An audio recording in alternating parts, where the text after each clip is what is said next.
मुंबई बॉलीवुड अदाकार सैफ अली खान मुबैना तौर पर इस वक्त जख्मी हुए जब एक नामालूम शख्स इनके रहायशगाह में घुस गया और अदाकार के साथ हाथापाई में मुलव्वस हुआ, जिसके नतीजे में वो जख्मी हो गए।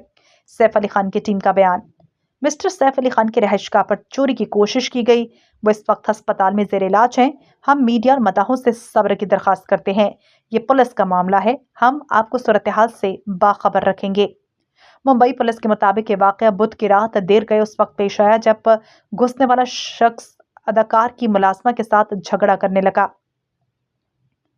जब सैफ अली खान ने मुदाखलत करके सूरत हाल को पुरसकून करने की कोशिश की तो नामालूम शख्स की जानिब से जारहाना अंदाज इख्तियार किया गया।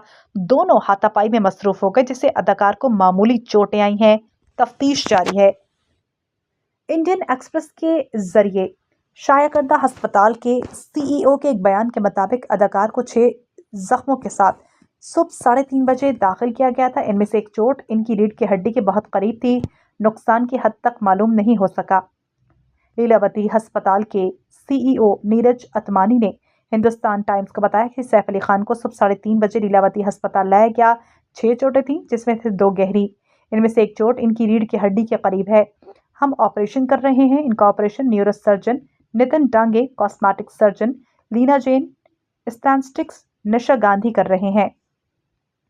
हमें सर्जरी के बाद ही नुकसान की हद बताई जाएगी, जबकि इनकी चोटें शदीद नहीं है। पुलिस ने मामले की मुकम्मल तहकीकात शुरू कर दी है।